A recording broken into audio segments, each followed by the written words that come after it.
All right, welcome back to another episode of the podcast. I'm Darlene, I'm your host, and I am going to talk today about being mean as a mom.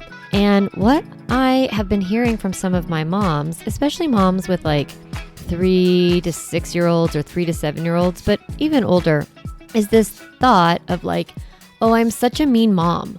Like, oh, I was so mean to them, or I'm so mean, or isn't that mean, or do you think I'm mean? And they're asking me if I think that they're mean. I think that there's this confusion around being mean and being firm. And I want to talk about that today. So a lot of moms, they think that when they're being firm with their children, they are being mean. So let me give you some examples. Like when you have one kid pulling the other kid's hair, like you have one kid and they're like, and they're pulling the other kid's hair. It's not mean to say, stop that. Don't do that. That's not safe, using that firm voice. Or when your child is hitting you or spitting on you, it's not mean to say, no, don't hit me. My body stays safe.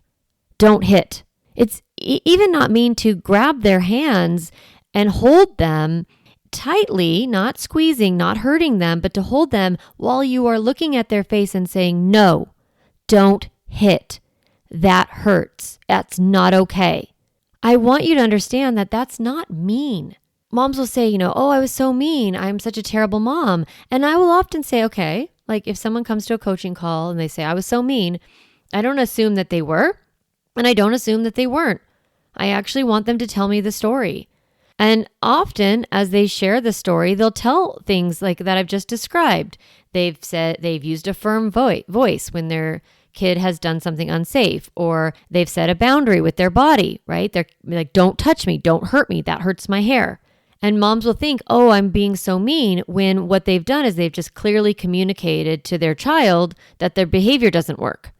I'm going to give you some examples of when you need to be firm with your child. If your 3-year-old is screaming in a restaurant, not because they like pinch their finger or, have a tummy ache or something, but they're just kind of like, give me more French fries or whatever, or you've told them, no, don't, you can't eat his food, that's your brother's food, then it's not mean to take them outside and then with a very clear voice say, screaming in a restaurant isn't okay. We'll go back inside when your body is calm. Let me help you calm your body. Let's jump up and down together. Is it mean to take your 3-year-old out of a restaurant when they're screaming and then be firm with them? No, it's not. When your 8-year-old is using swear words, it's not mean to say, those words are not okay. You can stay here with us as long as you use kind words. Do you hear my voice is very firm? It's very strong. I think of this as parent leadership, but I'm using a very strong voice and saying those words are not okay. You can stay here wherever you are, like if you're playing in the family room or they're at their neighbors or wherever they are, you can stay here as long as you use kind words. And then if they're not able to use kind words or they want to, see what happens if they, say the F word or whatever, it's not mean to say, looks like you are using potty words. You can go into the bathroom and say all those words and then come out when you're ready. We're taking the charge out of those moments. We're kind of communicating to our child, like these words aren't okay in this space. If you want to say them, go in there. I love that for potty talk, by the way, like poops, I don't like to say the F word, but like fart, it's like whenever your kids are using potty words, you can also say, oh, those words are only potty words. You can go in the bathroom and say those words. So it's not mean, right? It's not mean to let your child know that because they made you late for work 4 times this week, you aren't willing to drive them to the mall on Saturday. I hear parents often say, oh, it's so mean. I'm being so mean. If I say no, you're going to have to hold boundaries. You're going to have to set limits in order to teach your kids how to behave in the world, like what works. If you're thinking you're being mean, then you're not going to be able to set those limits. If you think limits are mean, it's going to be really hard for you to set limits. And that's why I'm letting you know that setting limits isn't mean. It's not mean to leave your 7-year-old at home with their mom or their dad when you go to Target, even if you promised that you would take them to go to Target. It's not mean to say, actually, no, I'm not taking you to Target because you called me stupid, wicked woman earlier today. And I don't want to have to go to Target and have someone call me names. So you're not coming. Is it mean? No. It's not mean to hold a 4-year-old's hands when they are hitting you or their sibling. It's not mean to not give your teen allowance or not let them drive the car or not buy them a new dress or tie for homecoming if their room is a mess. So I want to clarify what mean is and what mean isn't. And I think a lot of parents confuse being firm with being mean. So using a firm voice isn't mean. Keeping people safe isn't mean. Having limits isn't mean. It's actually mean if you don't. Enforcing your boundaries isn't mean. Following through on consequences isn't mean. So I don't want you to confuse being firm with being mean. This is what being mean actually is. Being mean is when you hurt your child's body. And when I say hurt your child's body, what I mean is there's a moment when you are holding someone's hands, protecting yourself or protecting other children. And there's a moment when you go from protecting yourself to actually hurting your child, right? Squeezing too hard or shoving their body away. There are going to be moments when you've been physical with your child in a way that crosses the line. There's going to be moments when you've called your child a mean name, like you've actually name called them. There's going to be moments when you are meanly lecturing and pushing your child into shutdown mode. There are going to be moments where you're mean and you're cornering your children with your rage. There are moments when we say those sentences, those things, those insults, and we know we're hurting our kids. You know when you're being mean, truly. But if you convince yourself that you're being mean when you're being firm, it is going to get very confusing about how to be more firm and how to stop being mean. You cannot combine the two. So we want to separate when you're actually being mean to when you're being firm. As I say those examples of, being too physical with your child, saying something mean, swearing at them, cornering them, screaming in their face. I know that if you have done some of these right now, you're hearing me say these examples and you're like, yep, I've done that. And you might be flooded with shame and guilt. So I want you to just pause, and I'm going to help you move through that shame and guilt because I don't want you to get stuck there with the meanness, okay? To get out of shame and guilt, it is vital. It is so important that you talk about these moments when you have actually been mean, when you've actually crossed that line, when you've been too physical or too harsh. It's important to talk about those moments. And a lot of times moms will talk about the other moments where they're like, I was so mean. I had to pull my child off my other child. And you're admitting that in order to kind of see if it's safe to admit the real things. And then the other mom is like, oh, that's mean? Okay, well, I guess I'm mean too. And all of a sudden, neither of you are having a real conversation about times when you lose your shit with your kids. Because that's what I'm actually talking about here. When we are honest about what happens when we cross that line, there's a lot of healing that can come. And I'm going to share with you a story of myself of how I crossed that line and when I have been mean and harsh and too physical with my kids. When you want to take a look at some of these moments, I want you to be really tender with yourself and being curious about why you acted that way. Instead of judging and being mean to yourself about being mean, being tender. So I'm going to share with you right now a moment when I was too physical with my child. A moment when instead of being firm, I was mean. And of course, this is hard to admit on a podcast, right? But I also know that if I keep moments like this in the dark, or if you keep moments when you have been mean in the dark, that what happens is that we get strangled by the shame of those moments. We get stuck in that shame of feeling like we are bad and that we are wrong. Being stuck in shame is the opposite of becoming calm. You cannot become calm until you admit to the moments when you aren't. So I'm going to admit to a moment when I wasn't. So here's what was going on. Lincoln, my oldest, who's now 18, he was around 18 months old. And we were on a camping trip and it was hot and dusty. And I was pretty overwhelmed by all of it. Like keeping a baby safe around a fire and with dirt and all of that was hard for me. And I'm an outdoorsy person, but having a little one on a trip like that, it was so hot and dusty campground. And of course, we hadn't slept much, and it was in the morning, and it was just Lincoln and I in the tent, and he needed a diaper change. And while I was changing his diaper, he kicked me in the stomach. Now, I'm going to be honest, I have no idea if it was a hard kick or not, but it hurt. And without a second of pause, I slapped his leg. I can remember, even now as I talk about it, taking my right hand and just whack right on his thigh. And he didn't have any pants on because I was changing him. And I could see that red welt on his leg. And it was without a second of pause. It just kick slap. It was like that fast. And when I saw that little red handprint, I was filled with guilt. Now, guilt is a normal emotion. And it makes sense to feel it when we do something wrong. When we hurt someone, we ought to feel some guilt, or it's normal to feel some guilt. When we are mean, it's normal to feel some guilt. And I did. I felt a lot of guilt. I felt very, very bad for him. I felt very upset that I had done that. And then almost immediately, I was flooded with shame. So shame is different from guilt. Guilt says, I've done something wrong. Shame says, there's something wrong with me. And in that moment, I was like, I'm a terrible mom. I shouldn't even be a mom. If other moms knew I did this, they would hate me. I hate me. And I just felt just so awful and just like terrible.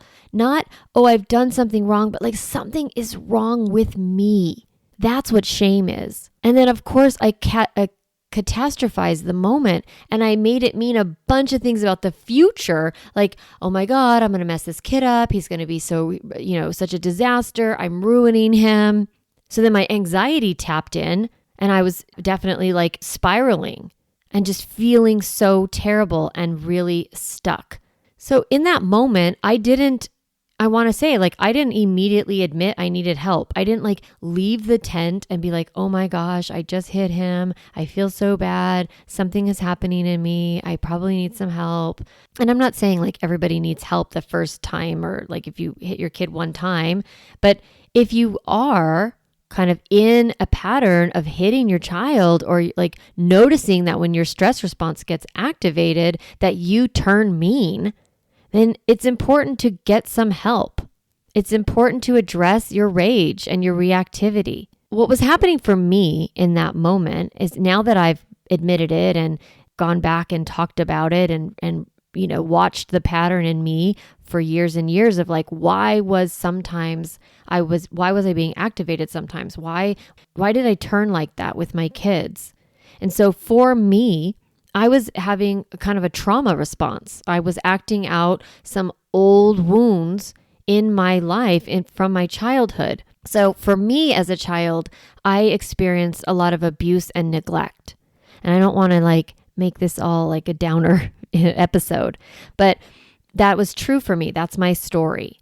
Now, one of the coping strategies that I created for myself in order to deal with all of that kind of chaos of my childhood is that I became hypervigilant. I became on guard. I became really protective of myself. And I was very, very strong, right? No one will hurt me. I will never put myself in a position where I am victimized. I am not a victim, right? So I was like embodying a very powerful sense of being. And that protective strategy, it worked for a really long time. It was really healthy and good for me. But when I became a mom, that protective strategy, that vigilance and protectiveness of my body and of me became a problem. Because here's the thing, kids hit, kids kick, kids spit, kids scream. They do all sort of out of bounds behavior because they're young. They don't know what the bounds are. They have to break the bounds. They have to go outside the bounds in order to learn what's in the bounds, right? That's what we're doing as parents, is we're teaching our children how to stay within the bounds, how to manage their feelings in ways that work. They start out by acting out all of their feelings in ways that don't work for everybody else. And then it's our job to teach them how to act those feelings out in ways that do work for everybody. But when my brain was seeing those behaviors, like kicking me, as an actual threat to my safety and to my core identity, I saw red. Honestly, I was highly reactive. My stress response was 0 to whatever, 1,000 in a split second. So I would get bigger and louder and stronger and meaner and colder and hotter. And basically I did all sorts of mean things to shut their shit down so I could feel better. That was my pattern. That's why I was mean. Not because I was a bad person, not because I'm not a good mom, not because I am, a horrible person. There's nothing wrong with me. I just had maladaptive coping strategies to stress, and I needed new tools. Is it mean to hit your kid? Yes. Yes. Is it mean to call your kid a name? Yes. Is it mean to scream at your child in their face? Yes. But here's the thing, we have to talk about the mean things in order to get help to change. If no one knows that you're doing that, then you're going to get stuck. If shame would have kept me stuck, I would have stayed in that mean mom story and I would never have learned how to become a calm mama. And like I said, I didn't get help with my rage until Lincoln was 4. This happened at 18 months. For 2.5 years, I was sort of stuck in like this very, very hard turmoil place of shame and also continuing to use these coping strategies that were causing harm for me and for my kids. This was not me being firm. This was not me being clear and setting really clear limits. I had no idea how to do any of that. I would just pop. And once I did get help, it took me a few years before I was regularly able to stop being mean with their bodies. Like, I don't want to say years, actually. That happened pretty fast. I learned I got to pause and reset. And I have a ton of episodes on regulating your emotions as the parent, right? Pausing, resetting your body, resetting your mind, resetting your emotions.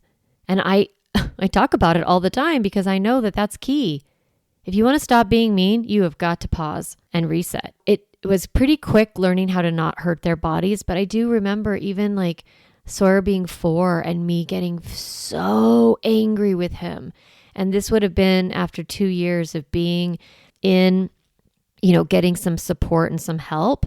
And still, I remember picking up his body. He was 4, picking up his body and kind of tossing him on the bed and just feeling so terrible about it. Less shame though, to be honest. I was like, oh, okay, what happened there? Why was I so reactive? What was going on for me? What did I need to do? When could I have paused, right? Because I'd already had some tools. Now, it has taken me longer to stop being mean with my mouth. I yelled for a lot of years and, it took me a long time to figure out how to regulate. I could kind of control my body, but not so much my mouth. It took longer. So what do I mean by being mean with your mouth? Okay. It's when you personalize your kid's behavior or if they make a mistake and you say something about them as a person. So personalizing as an attack, right? Like saying, what is wrong with you? You always do this. No one's going to like you if you keep doing this. You're so mean. You're a liar. Do you know what happens to liars? Or you never change. You're always like this. Are you ever going to learn? Or keep eating like that and you're going to be fat. Or stop being a crybaby. Your brother's not crying, right? You get the point. I don't want to go too far with these because it feels really awful to hear them, but that's when you're being mean with your mouth. So lectures are often mean. Insults are mean. Name calling is mean. Physical aggression is mean. Threats are mean. Sometimes even rescuing your child from a mistake is mean. Because you're protecting yourself because you don't want your kid to be in pain. So you rescue them. So you deprive them of a learning opportunity. That can be kind of mean. As I talk about this, you might be like, okay, shit. I am in a pattern of being mean. The difference between being firm, being mean. If you're being mean. And you might be feeling like, okay, so what do I do about it? Now, the first thing you want to do, like I said, is admit it to someone.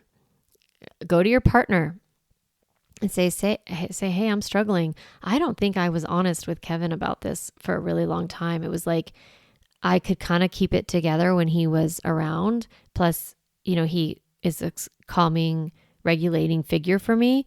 And so I didn't act like this. I almost had my social self on. But when I was alone with the kids is when this kind of behavior came out. And so admitting it to your partner or to your sister or your brother or your best friend. That's the whole reason I started working as a parent coach. I want to help you understand why you act the way you do so that you don't feel shame about it, that you have clarity, that you can forgive yourself and then get tools to change.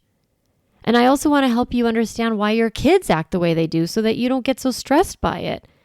And that way you can give them tools to teach themselves how to manage their emotions so they don't become so reactive.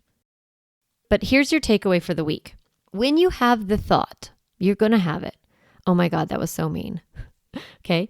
When you have that thought, I want you to look at what you actually said or actually did. And then look like, okay, were you being firm or harsh?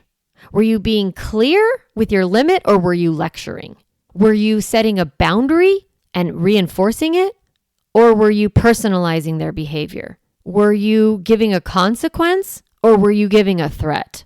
Because here's the thing, if you think that good old-fashioned parenting where you teach your kids how to, change their behavior, we teach our kids how to understand why they're behaving in a certain way and then because of their feelings, right? And then giving them new tools to get those needs met, those emotional needs met, or process those negative emotions in better ways. But we have to do that with limits. We have to do that with the connection. We go, it's calm, connect, limit, set, correct. Calm is about you. Connect is about helping your child process their negative emotion. Limit set is creating limits and boundaries so your kids know what is expected of them. And then consequences, letting your kids fail and learn from their mistakes. That's parenting. And that's being the leader in your family. And if you're thinking that parenting is mean, your kids are definitely going to pick up on that energy. They're going to decide, looks like there aren't any grown-ups around here, so maybe I should be in charge. If you think being a leader is mean, then you're leaving a leadership vacuum. And guess who is going to fill that vacuum? Your kids. So they will decide that they should be in charge. They won't know when your rules matter and when they don't if you're not strong enough as a leader. You'll feel super frustrated because they're not following your rules and keeping within your boundaries, and then you might slip into meanness in order to get back control. So firmness is very, very valuable, and viewing yourself as the leader and thinking, yes, I can be a leader without being a dick, right? You don't have to be mean. You don't have to be a dictator. You can just be a leader in your family, and you can be a gentle leader, but you are still in charge. So the best thing you can do is to find your firm, strong leadership voice as a mom. Like finding that voice, that strong tone where you're not harsh, but you're clear. I think of that as leadership. Getting clear on what is allowed and what is not allowed in your family and communicating that firmly without being harsh. So I'll leave you with this quote from one of my clients who just said this literally today. She said, so firm limits are the shortcut to the behavior you want without making your kid feel like shit in the process. Yep, that's exactly right. Being firm, but not being mean. So that's what you're working on. And if you're being mean, get some help. And if you don't know what being firm is and you don't know how to be a leader in your family, let's talk. You can always check out calmmamacoaching.com. You can find out how to book a session with me, discovery call, and get all the support. Get on the newsletter if you're not on it, all of that. So calmmamacoaching.com is the place to go. And in the meantime, I just want you to know, you've got this, mamas. You are the leaders in your family and your kids are lucky to have you. All right. Have a great week.